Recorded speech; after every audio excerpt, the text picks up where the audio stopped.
For those of you who don't know me, my name is Teresa Ferra, and I'm the President and CEO of the Central Bucks Chamber of Commerce. It's such a pleasure to stand here before you, such a prestigious group, and certainly a prestigious group of speakers that you will experience today, our members, colleagues, and friends. The response to this event has been phenomenal, as you can see, and we have some more folks joining us a little later today. We are truly delighted you have joined us for this year's conference, which promises to be a transformative exploration of the culture code, unlocking the secrets to a high-performing workplace. Before we proceed with today's program, kindly stand for the Pledge of Allegiance.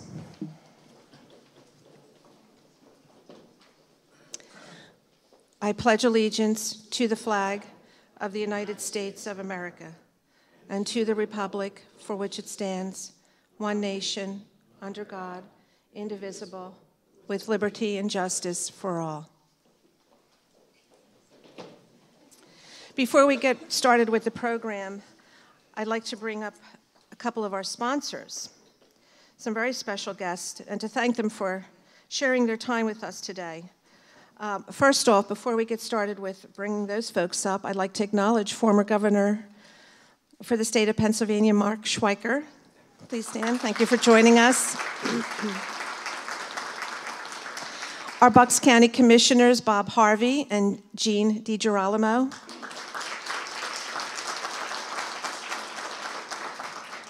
Congratulations on your re-election. Diane Ellis-Morsaglia was not able to join us today, and she sends her regards. Now I'd like to introduce you to the first of our three sponsors, first three sponsors. NJM Insurance Group, Delaware Valley University, and Independence Blue Cross. We're so appreciative of your support in making this annual conference possible today. As I always say, you guys are the magic in our organization, and you make it possible for us to do what we do alongside our membership, so thank you very much. So first, let's welcome Kevin McMillan, the Manager of Commercial Lines from NJM Insurance.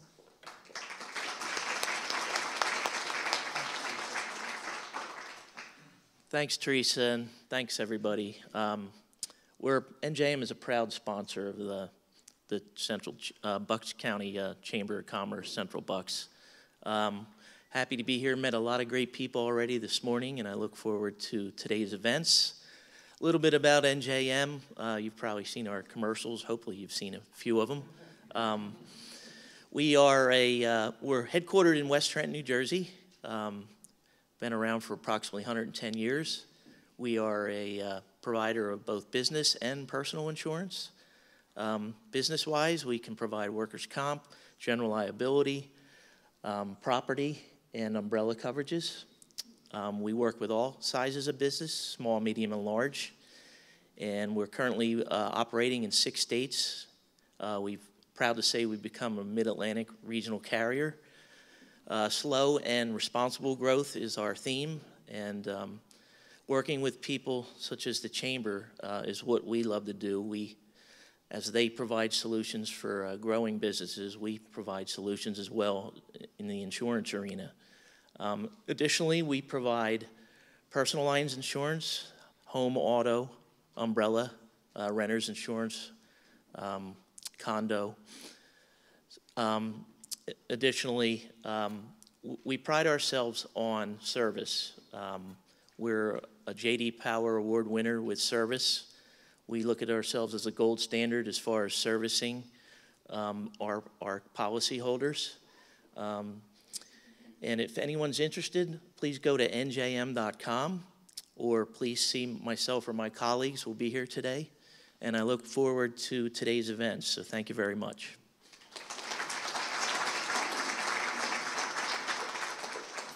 Thank you, Kevin. Next, I would like to introduce Dr. Ben Rusalowski, the 14th President of Delaware Valley University. Dr. Ben.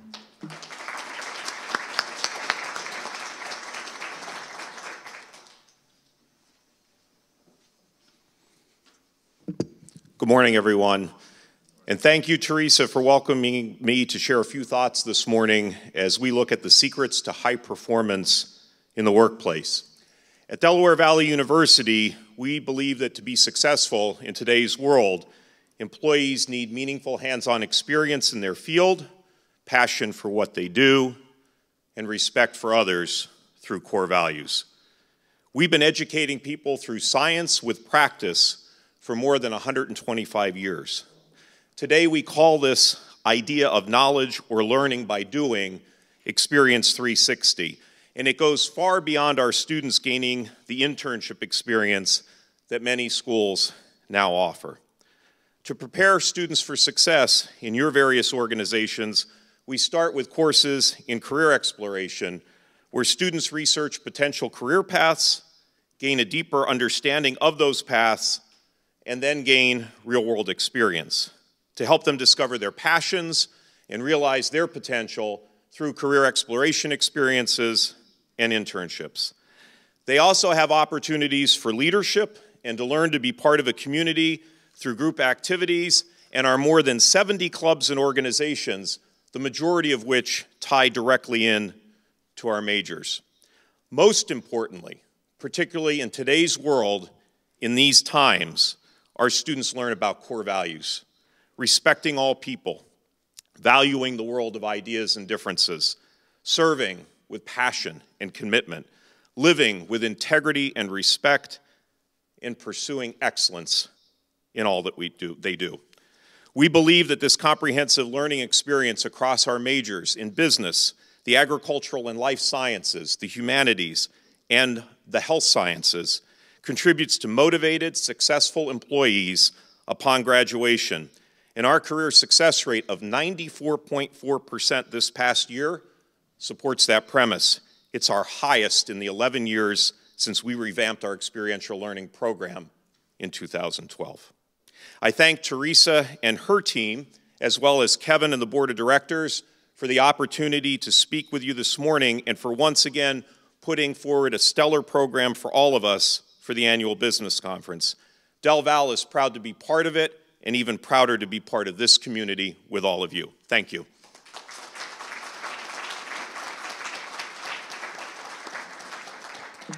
Thank you, Ben. Our next sponsor is someone that I hold near and dear to me, and that is my brother, Stephen Farah, representing Independence Blue Cross. Stephen is the Executive Vice President of Public Affairs and Government Markets. I have given him a little less time to speak this morning because I'm not quite sure what he's going to come up with. But Stephen, you get 30 seconds to roast me and then move on, okay? Stephen Farah.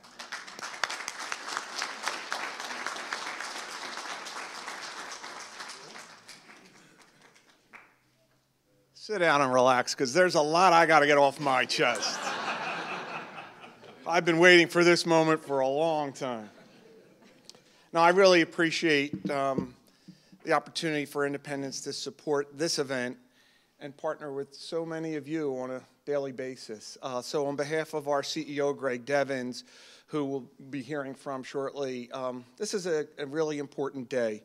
First off, shout out to Governor Schweiker, who serves on our advisory board and is so critical to our work, not just in Bucks County, but the region and throughout the Commonwealth. So thank you, Governor, for your service to this area, but also to Independence. And congrats to Commissioners Harvey and DiGirolamo on a well-fought victory for you. It's been a pleasure working with you on so many critical issues that affect the Commonwealth, not just the county. We're the hometown team. And that's why you see so many of my colleagues at these tables. And that's why when you're making the most important purchase that you can for your business or selection for yourself and the health of you and your well-being, you need to know somebody's with you side by side and has got your back at your most vulnerable time. And that's your neighbors who work for Independence. They're your friends that you socialize with. And they're the people that you know by a first name. And that's everybody that's here today and so many others that aren't. So I want to give a shout out to my colleagues who live the mission every day to serve you and everybody else in this region and nationally. So thank you, gang, for being here and showing our best foot forward for an important day. Greg and myself and Mitch Vidovich on our team, we get to interact with a load of chambers. And it's very interesting because it really puts you at the heart of economic development. I have to give a shout out, I'm going to take a deep breath and say this, to my sister. The energy, the action, the focus that she's brought to this chamber has put it on a trajectory that is really impressive. So Teresa, to you and your team, thank you for everything you're doing for the county.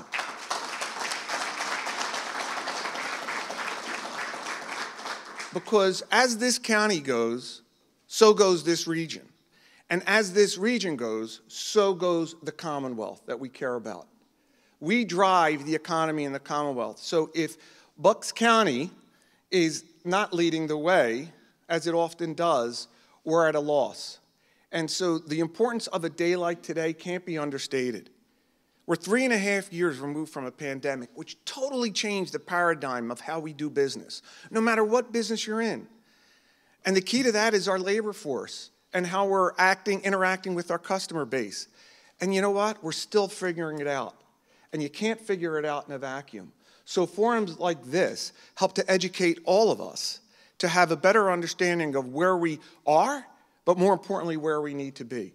So Independence is proud to be with you every step of the way, with your friends and neighbors, and setting the course for the future with a really important day. Thank you for allowing us to be part of this, and I'll see you at Thanksgiving.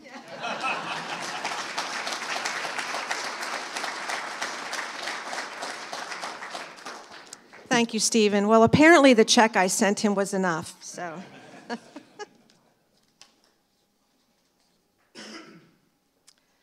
I would like to ask Kevin Putman to join me to the stage. Kevin is the president and CEO of Penn Color and the chairman of the board of the Central Bucks Chamber of Commerce. Kevin.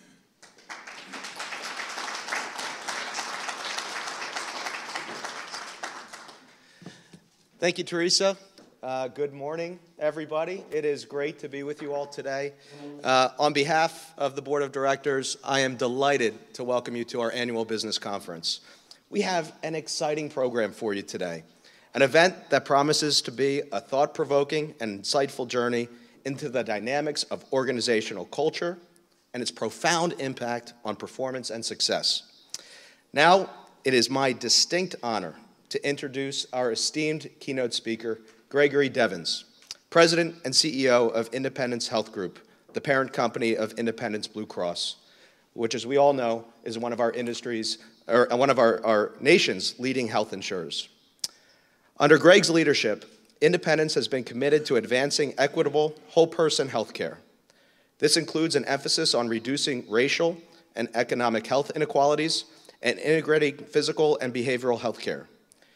The organization has also focused on partnerships dedicated to reducing the cost of medications for the benefit of member and employer customers.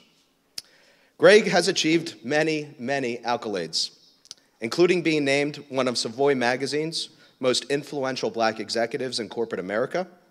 He's been named as Philadelphia Magazine's most influential people in Philadelphia, and Modern Healthcare's 100 most influential people in healthcare. He's also received the Excellence in Governance Award from Modern Healthcare in recognition for his contributions as chair of the board of directors of Hartford Healthcare. Greg assumed the role of CEO at Independence in January of 2021.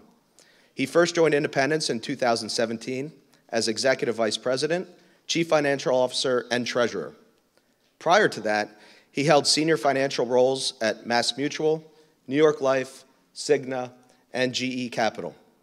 He began his early career in public accounting with Price Waterhouse, where he specialized in financial services while working in the firm's New York, London, and St. Louis offices.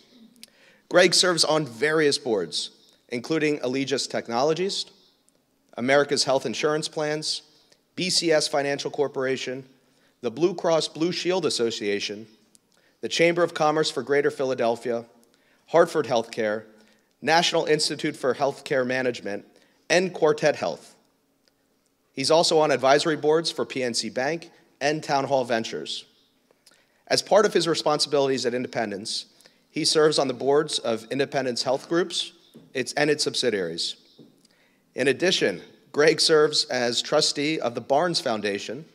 He's on the board of directors of the African American Museum in Philadelphia, and as an honorary trustee of the Amistad Center for Art and Culture.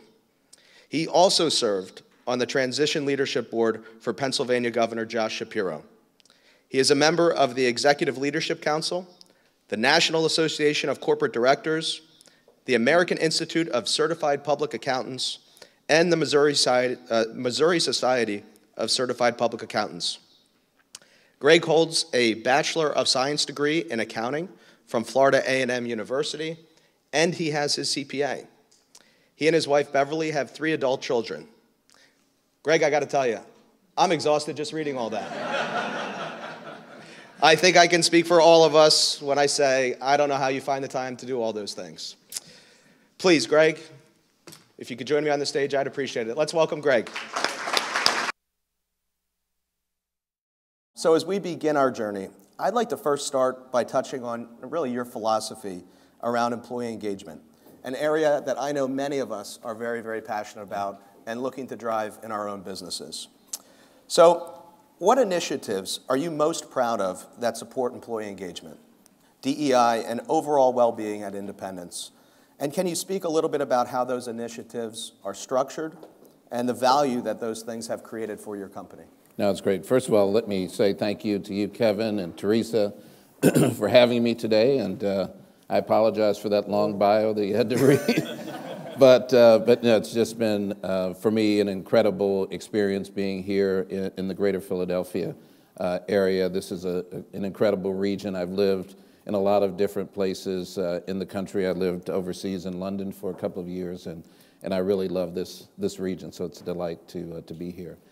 You know, I have the good fortune of now leading an organization that just has a tremendous culture and just a lot of history in terms of how we interact as an organization, and I think it really gets to the heart of what you're talking about. First, let me say this Independence Health Group, Independence Blue Cross, is the most diverse organization I've ever worked in during the course of my career, and that commitment to diversity and commitment to our associates really starts at the top of the house. We have a committee of our board of directors that's focused on diversity, equity, and inclusion. That committee has been in place for about 30 years. It started really with a focus on hiring and having diversity in our workforce, and then a focus on supplier diversity, and now has expanded to a range of other topics. So that's critically important.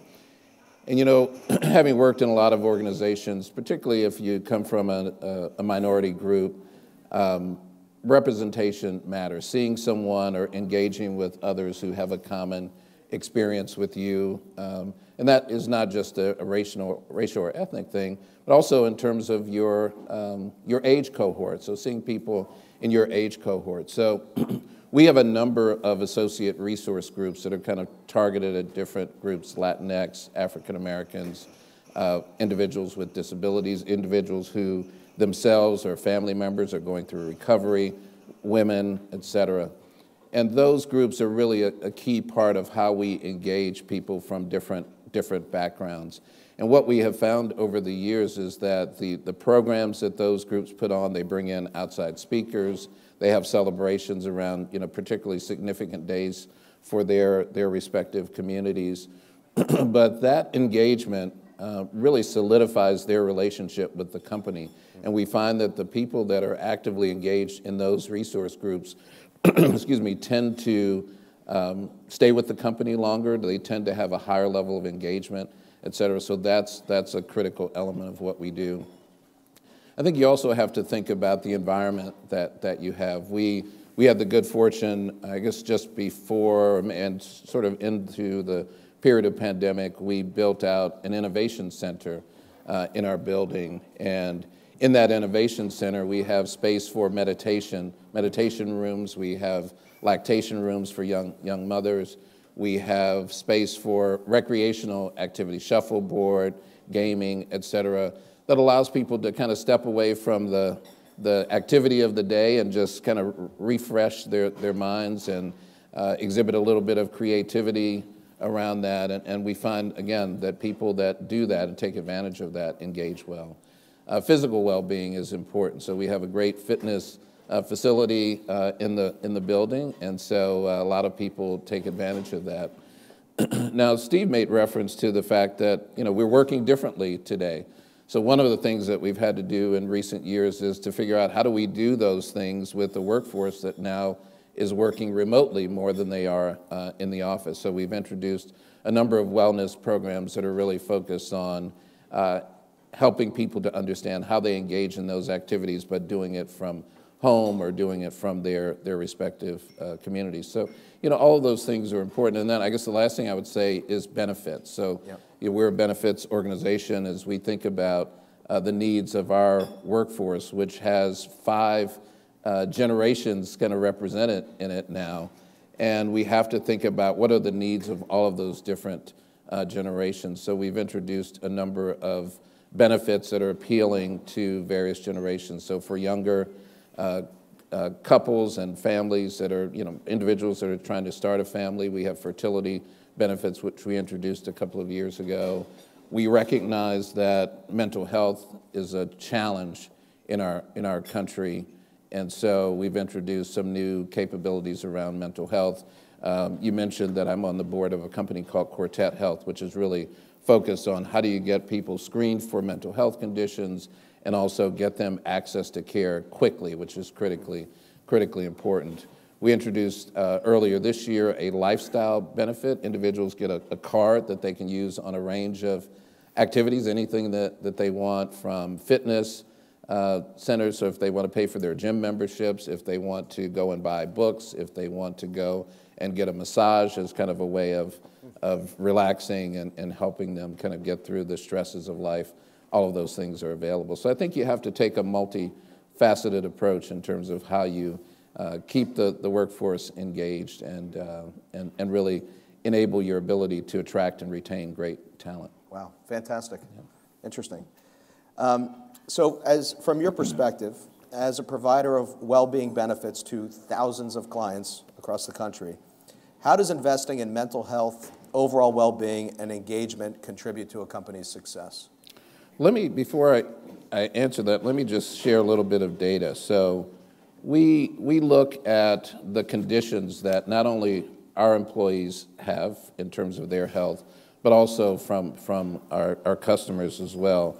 And one of the things that we've observed, we have a team of folks that deal with data and analytics, and we know that when individuals have mental health conditions and they also have physical health conditions, if you have 4 or more conditions and and one of those includes a mental health condition, you are 4 times more likely to be admitted to the hospital. So it has a direct impact on costs. And when you look at the prevalence of conditions, it's really important, and it really is eye-opening. So for our associates that are in the age range of 18 to 24, the top conditions for those associates are anxiety disorders, depression, other depressive disorders, obesity, and asthma. When you move to the age range 35 to 64, obesity, hypertension, hyperlipidemia, anxiety disorders, and fibromyalgia, chronic pain and fatigue issues. Over the age of 65, the anxiety and depression seem to kind of fall further down the list, so it's really about hypertension, high cholesterol, arthritis, and obesity and diabetes. And then when we look at our customer population, some similarities, but not exactly the same. In the 18 to 24 age cohort, asthma, anxiety, ADHD, other conduct-related disorders, some learning disabilities, and depression are kind of top of the list.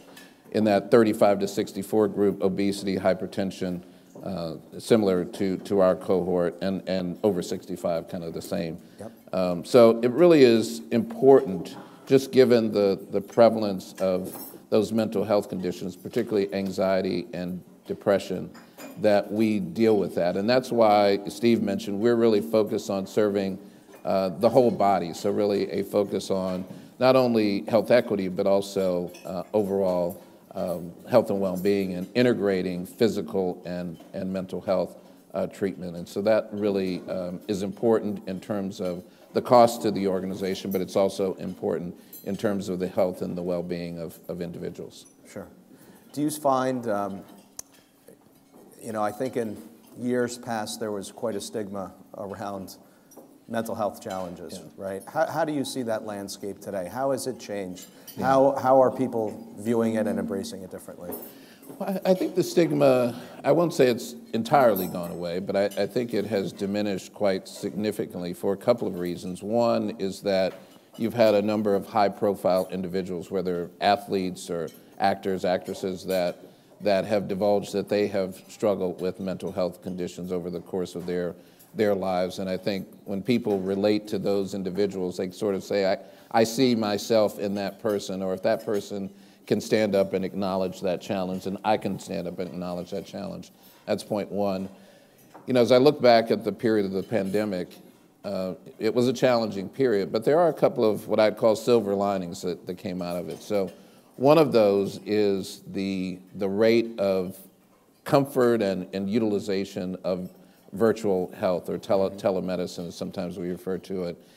And as we look at the trends, we saw a huge spike in the first year of the pandemic, and I think that first year, roughly 18% of the visits that were done virtually were related to mental health. By the last year of the pandemic, we saw the total number drop off, but that percentage that's related to mental health went from 18 to 40%.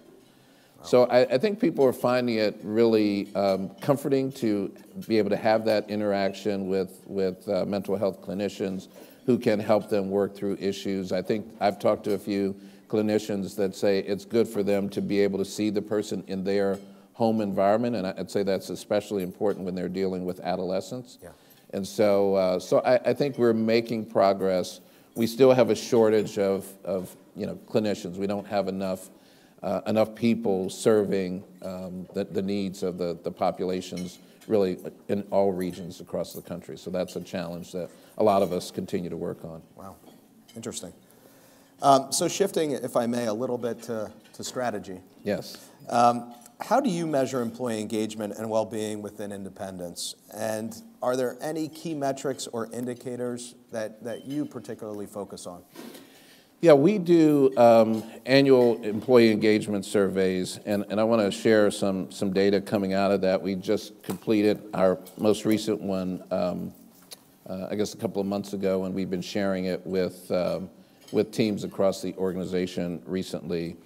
And we have it done by a third party, and it's anonymous, so you don't really know the responses of individuals. But we do collect a lot of demographic data that allow us to really slice and dice the data in meaningful ways. And that I think is critical, because you can't just peanut butter spread how you approach the needs of your workforce. And so a couple of things that we focus on. A lot of it is about engagement with the company, how likely they are to stay with the company, what are their perspectives on the company strategy, pay and benefits, et cetera. But one of the questions that we've introduced in recent years is a question about benefits. What benefits do you value the most? And it probably is no surprise, but the top benefit that people value the most is working remotely. 45% of the people said that was their number one benefit that the company provides to them. The next several are all clustered in kind of the 10%, 10 to 12% range. Our 401k match program, our health insurance benefits, flexible work hours, so being able to kind of pick your hours, paid time off, and then everything else kind of falls off to 5% or less. So, really getting an appreciation for what's most important to people. We understand that not only at the overall level, but we understand it by age cohort, we understand it by level in the organization, we understand it by tenure in the organization, and we can tell whether a particular group is misaligned relative to the rest of the organization in terms of their level of engagement or their responses on any series of questions. And then that allows us to really target the action that we take. Okay, so what is it that we need to do? One of the areas from our most recent survey, we realized that black women that work in the kind of the lowest salary band of the organization, their level of positive response across, I think, 28 of 30 or so questions was lower than the rest of the organization. So we know that we need to do some work to really target that organization. We also found that there was a little bit of disparity around issues related to company culture for folks that have a shorter tenure with the company. Again, I think that's a function of we've worked remotely for a long time. We've had a lot of people that we hired during the pandemic that have either never been in the office or they've been in the office 1 or 2 or 3 times. And so their connection to the historical culture and the interaction that has made the company great is not as strong as others. So we know that we have work to do around that, and we've been focused on it. We frequently have, and I've encouraged all of our teams to have team meetings. We have associate town hall meetings. We just had this week a management briefing where we brought together 400 plus managers in the building. We celebrated on Monday our 85th anniversary of the company, and so we had great attendance for that. And every time people come to the office and get together, I think they get energized by that, by seeing their colleagues, meeting new colleagues, understanding what's happening in the business. It really creates a great deal of energy. So I think all of those things are really critically important, strategically in terms of how you lead an organization. Very, very interesting. Yeah. I know in our own business, we started doing employee engagement surveys just a couple of years ago, and the data that you get out of that is incredibly valuable. It is. Incredibly valuable. Yeah. Greg, if you could you share maybe some initiatives or programs that Independence has implemented specifically targeting employee engagement and mental health that resulted from the feedback that you've extracted from these engagement surveys? Yeah, well, I mean, some of it I touched on a little bit. I mean, the associate resource groups is important, but we have a great learning organization. We refer to it as Independence University. And, obviously, again, before the pandemic, a lot of our programming was in person, and now we've converted that to be virtual. And so we deliver a lot of virtual training and other kind of informational sessions. And just to give you a sense of the things that are the most popular, so the 4 most popular classes for us are classes around how to stay resilient. Resilience is critically important. I think it ties to mental health as well. If you can learn some tools and techniques to be resilient, it reduces the likelihood that you would struggle with anxiety and depression as well. Time management, which is really very critical for a lot of folks. Surviving and thriving through change. I mean, we're all experiencing a tremendous amount of change, certainly in the healthcare business. We're always in a state of change, and so helping people to get some tools and techniques as to how they deal with that is critical. The other thing, I mean, for leaders of organizations, if you're managing teams and you have kind of grown up always interacting with your teams in person, and now you've got to deal with those teams remotely, it's a challenge. So the 4th most popular session is around giving and receiving feedback, and particularly when you're working with the team that is largely remote or in hybrid schedules. So those things are certainly critically important. Again, the events that I talked about are really essential, and making sure that when people do spend time in the office, it's meaningful time and they feel like they really got something out of it, and it helps to inspire them and propel them in the things that they need to do even when they're working remotely. So I think that's critical. We also, as we have events, sometimes, depending on the nature of the event, we'll try to do it on a hybrid basis. We think about how do we make sure that everybody has a chance to engage. So when we have these team meetings, whether they're in person or remote, we have a technology that we've adopted called Poll Everywhere that allows people to submit questions. So a lot of people don't want to maybe raise their hand in person or even online to ask a question, and so we will allow people to submit questions. And the great thing about this tool is that it aggregates the questions. So if you see a question that, Kevin, you write a question that I like, I can just piggyback on your question and vote for that. And the most popular questions rise to the top. Very cool. Which is really really cool. And I think as part of those kinds of interactions with the team, being transparent. Like there's no question that's off limits. We take all questions. We may not have a great answer to every question. We may not have a popular answer to every question, but we answer the questions, or if there are things that are asked that we haven't reached a decision on or we hadn't thought about it, we acknowledge that and we move on and we get back to the teams about that. And then I'd say the other thing that I think is really important is, especially today, there are a lot of challenging issues that happen in the world. And we have a great communications team. Donna Farrell, who leads our communications team, is here today. And so they keep me busy with communications that we put out to the team. We do a lot of video communications. But one of the things I heard from a group of associates is that we really appreciate it when there's something challenging going on in the world and you put out a statement about it, and we know that you as leaders are thinking about these same issues. And there was a young man that we had at a breakfast session a couple of months ago that said, I have young children and I worry about all these things and what the world's going to be like for my young children.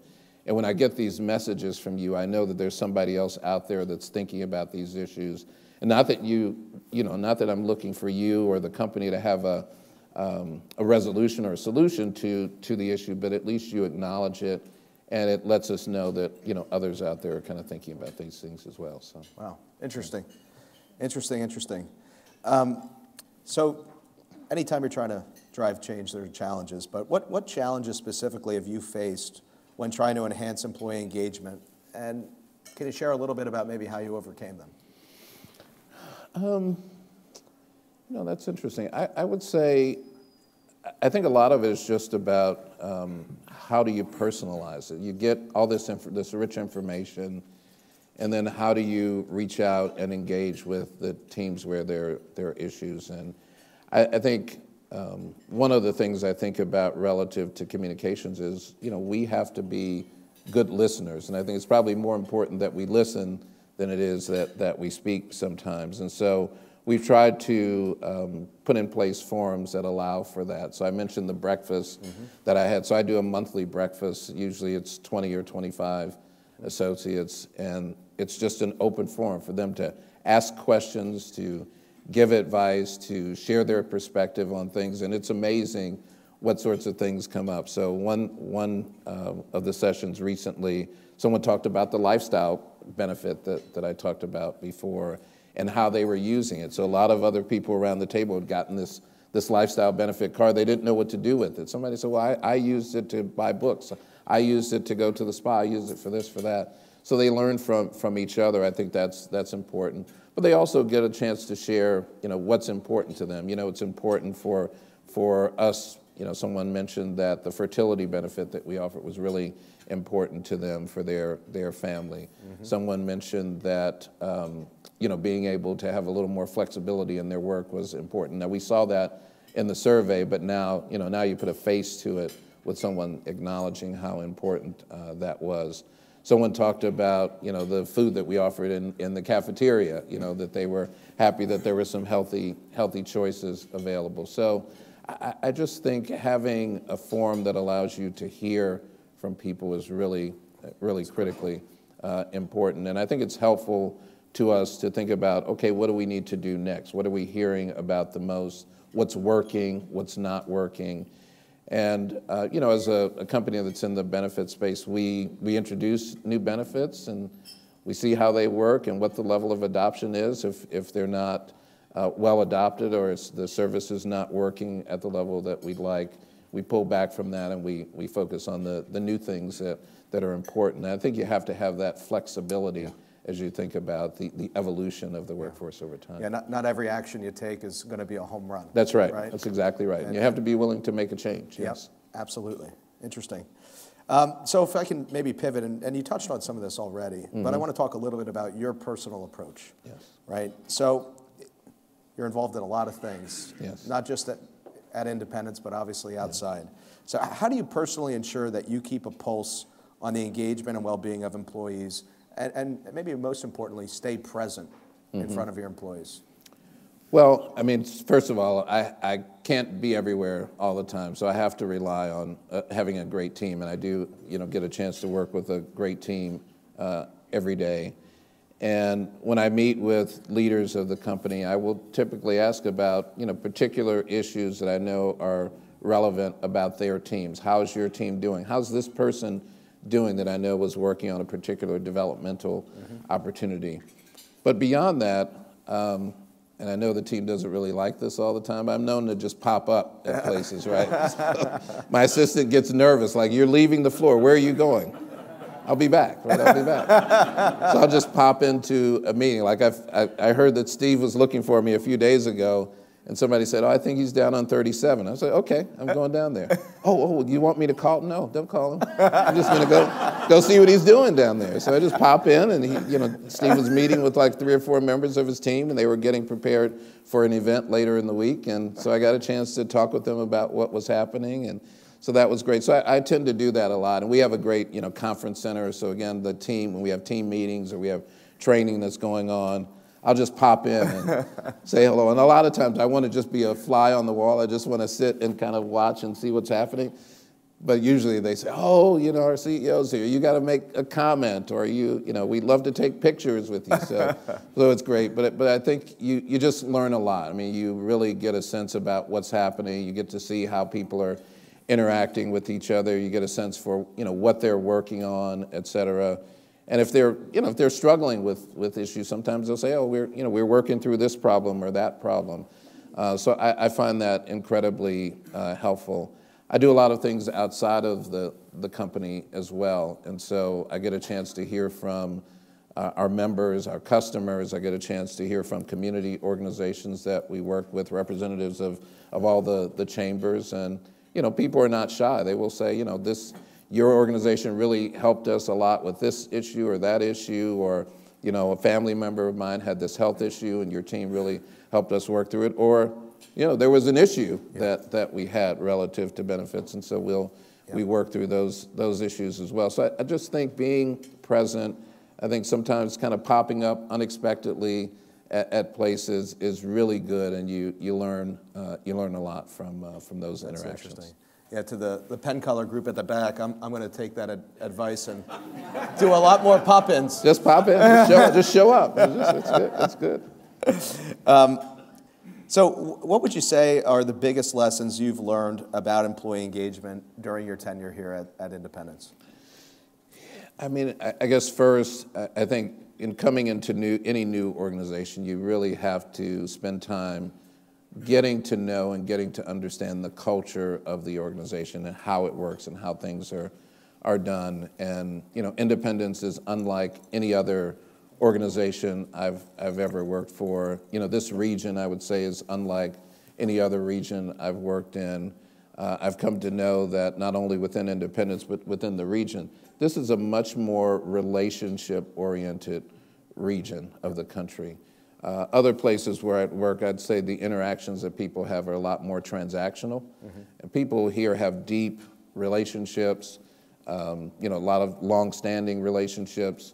I grew up in St. Louis, and one of the things that's similar between that area and this area is people will frequently ask you when they meet you, where are you from? What high school did you go to? What parish are you from, et cetera. So we have that in common, but I think the relationships that last over long periods of time, I think are really kind of on steroids here in this region relative to others that I've worked in. So I think that's important. But again, coming into the organization, figuring out how it works, what's the culture like, and then saying, okay, how do I play in that? How do I interact in that is really important. And I think I've been fortunate because everyone has been really helpful to me as a relative newcomer. I've been with the company now 7 years and been in the region, living in the region 7 years, and everyone's been really welcoming and helped me kind of get acclimated. So that's really important. But then, after that, you kind of have to do the work and start to cultivate relationships yourself. So I really try to focus on that. And I think just being out and about, being engaged and engaging, I think is a big part of that. And then being willing to listen, and people will kind of tap you on the shoulder. Hey, you should do this, or you should show up here. And so taking that advice and acting on it is really important as well. Interesting. So again, shifting gears, talking a little bit more maybe about the future and some upcoming trends, right? So considering the experience of your clients as well as your own organizations, how has the post-pandemic era changed or influenced approaches towards employee engagement and well-being? Well, and certainly, we're working in a very different way. We have gone from an environment where the overwhelming majority of our associates were in the office 5 days a week. I think those days are over for most businesses, with a few exceptions. Obviously, if you're in healthcare delivery, you have to be in the hospital or in the physician's office, et cetera. If you're in some sort of emergency service, fire, police, et cetera. But for a lot of knowledge workers like ours, you have that flexibility. So you have to figure out how are you going to lead and operate in that new environment. So certainly that is a challenge that you just continue to work through all of the time.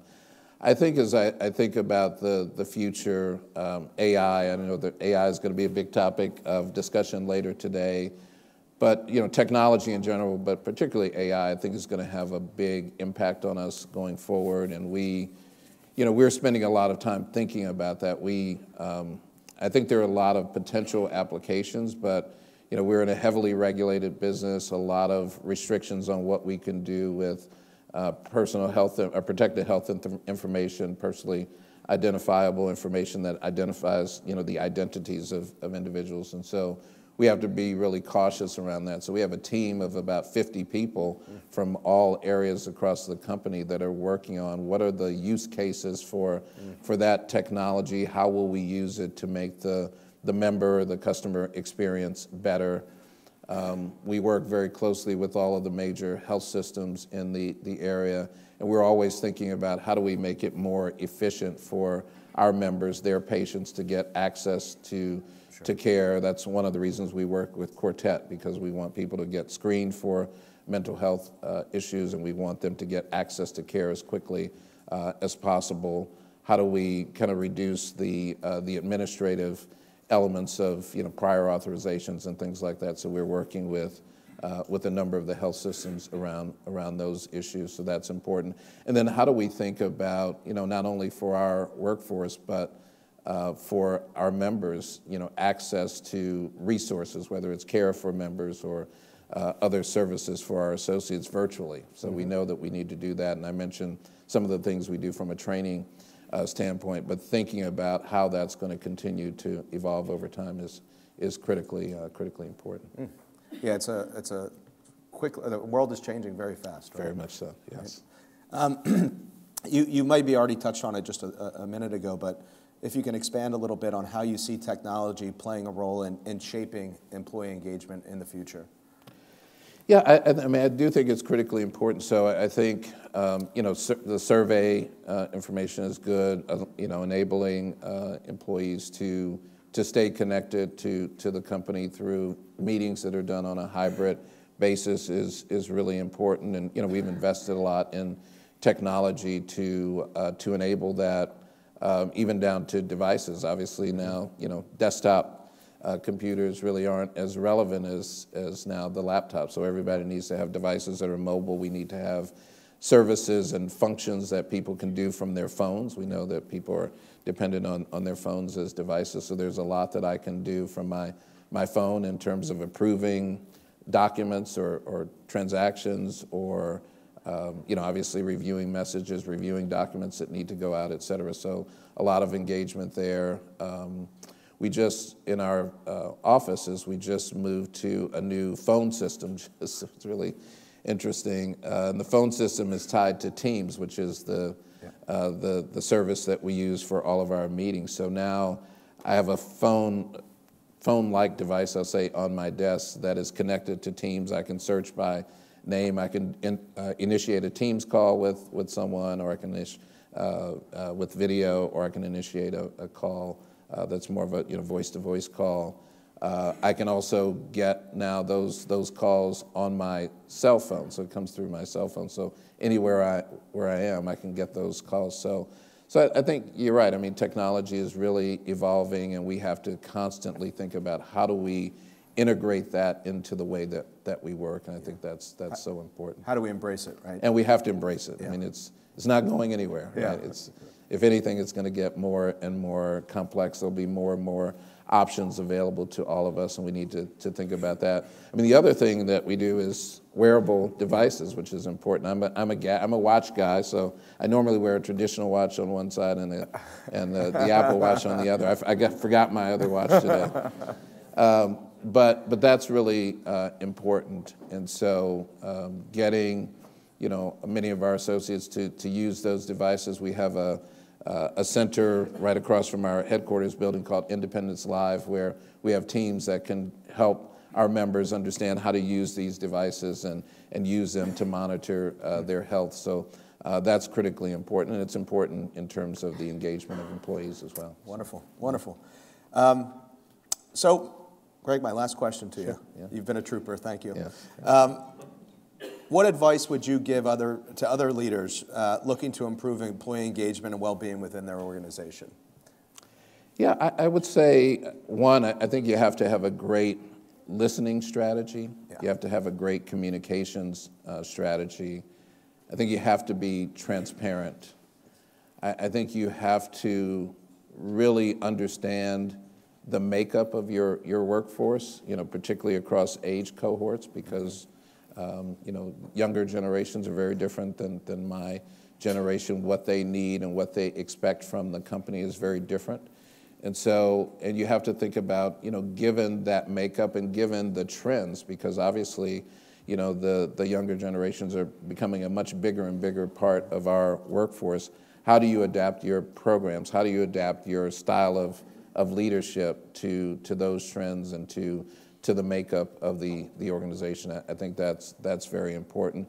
And then, I think forums like this are great because you get a chance to interact with other leaders from other organizations and understand, are they wrestling with the same issues that you're wrestling with? Are they seeing a different set of trends than perhaps you're seeing? And it helps you to think about how you will address them. And I think even thinking about how do you engage your teams in solving problems. I think that's where that transparency is really important, that you have to really share what's really happening in the business and in the markets that you serve. So we spend a lot of time in our management briefings and all associate meetings sharing with the teams what's happening in terms of competitive dynamics in the market, what's happening in terms of the situations with the major hospitals and hospital systems here. They're under a lot of financial stress, and what does that mean in terms of our interaction with them and the way that we work with them. So all of those things we spend a lot of time on with the team. So everybody now has a sense about the issues that we're wrestling with, and hopefully that gets us all rowing in the same direction to solve the issues. And I think when you do those things, then people will feel like they're part of the team, they're engaged, they're hopefully fired up and ready to go, and ready to enable the organization to continue to be successful well into the future. That's great advice. Yeah. Wonderful advice. Yeah. Greg, if you don't mind, can I open Oh, absolutely. That's great. To the floor, some questions? Yeah, Does that's the best anyone part. have any questions for Greg? I actually do. Please. Hi, Greg. Great topic. Thank you. One of the things that caught me early was you mentioned 45% of your employees talked about remote. Yes. And for your survey. Yes. The trend recently has been bringing people back. Yes. So how are you kind of walking through that? And 'cause it's kind of a balancing act. Yes, it is a balancing act. Well, a couple of things I would say. I do think we need to swing the pendulum back. We were working in the office, most of us 5 days a week. We went to basically being remote 5 days a week. and now that's coming back.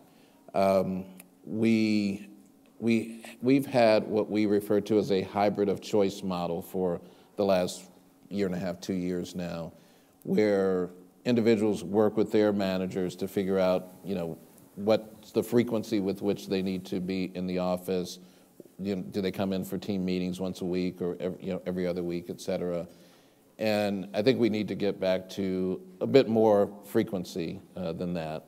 So we have required recently our officers to be in the office 3 days a week, and we will probably extend that to the broader universe at some point. We haven't figured out exactly what the timing is, but I think it really is important to help people understand why. So I mentioned the breakfast meetings that I have with associates. So I had one last month and then one just 2 days ago, and the topic came up at both of those sessions. And what I said to them is, look, I think it's important to the culture of the organization. We have a culture that's built on that personal interaction, and we need to get back to that. We have a good number of people we've hired that have never experienced the benefit and the excitement, I think, that comes from that personal interaction. We have to think about it in the context of succession. Like, how do you identify who the next leaders of the company or leaders of functions are if you're not having a chance to interact with them personally and get a sense for how they perform, how they work in different situations and circumstances. One of the things I love about Independence is that when I came, we have these anniversary lunches, a few times a year where we recognize people who've been with the company 5, 10, 15, 20, 30, 40 years. And a lot of the people that have been with the company really a long time started in customer service types of roles, and they've risen into leadership roles over the course of their career. Well, if we don't have people coming into the office with some frequency, the likelihood that we're going to have people 10 or 20 years from now that have had those kinds of career development experiences is diminished. So we need to do it for the benefit of the culture of the company, the benefit of just human interaction, the benefit of career development, the benefit of succession. All of those reasons are reasons why we need to get back to the office more frequently. It may not be 5 days a week. It probably won't be 5 days a week for most people, other than the dinosaurs like me, that if I'm in town, I'm in the office. So, but no, I think that's really important to help people understand why and what you're going to get out of it. And I think, to the point I made earlier, I think you have to make those interactions that they have when they are together meaningful interactions that help them to be effective at doing the work that they need to do, whether they're in or out, at times. All right. Any other questions? Yes, in the... You mentioned about young adults and the statistic about mental health in that 18 to 25 age group. Yes. Do you have any specific strategies, ideas, outreach to that age group because of the cultural differences between us and that age group, right? Yes. How do you address, find out, draw out those issues so you can help that specific age group? Yeah, that's a good question. The question was about the prevalence of depression, anxiety in younger age cohorts, and how do you help them? How do you reach out to them to help them work through it? I mean, I think first it's important to acknowledge it, right? That we know it's an issue. And then you have to provide, information and resources about how to get help. We try to encourage our associates to take time off to kind of re-energize and kind of get away from the work and the stresses of work. So that's important. But then it's, how do we design benefits that provide access to the care and to the resources? That's really important. How do you engage with teams when things that happen in the world that can be traumatic in ways that allow them to have a voice around issues? So you think about the murder of George Floyd. When that happened, we had a series of town hall sessions. We were doing them virtually. but it allowed people to express their concerns and how they were feeling about it. So I think you have to have a varied approach in terms of how you deal with that generally. The other thing I would say is that our foundation is doing some work with a number of schools in Philadelphia to now with younger children, so children that are high school age or younger, to really provide those kinds of resources in school.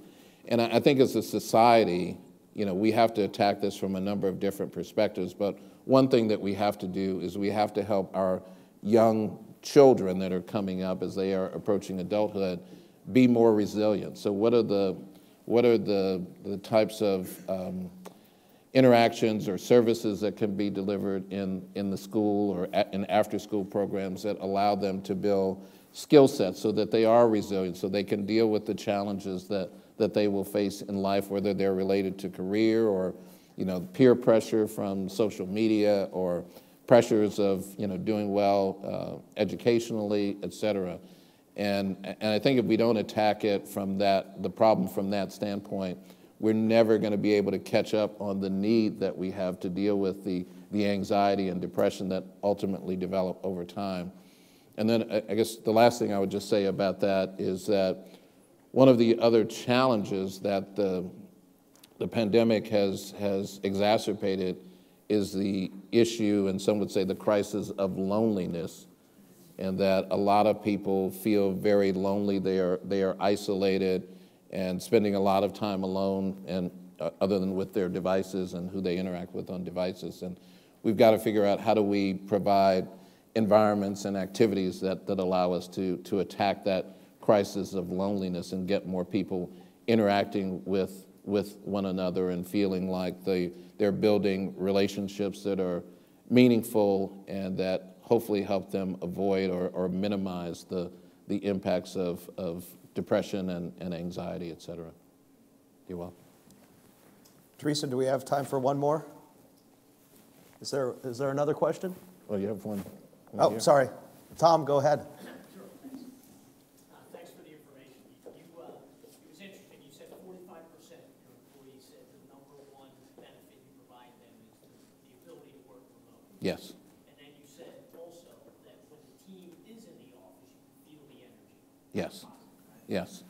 But then you also correctly noted culture is really hard to build remotely. Some of the folks they may have never been to your office. Right. Been there once or twice or 3 times. How do you reconcile that the employees may say the number one thing is I only come to the office, but maybe we recognize the best thing is for them to sometimes come to Right. the office. How do you? Yeah, and I would say that at least in the survey responses as we've received them, I don't know that we have an indication that people are saying, I need to be remote all the time. There's probably some of that. And certainly as we think about some of the folks that we lost, during the period of pandemic, a lot of people were moving to other organizations because there was a role that was defined as permanently remote. So there certainly is some of that. But I think people want to have the flexibility to work remotely so that if they have children, their children have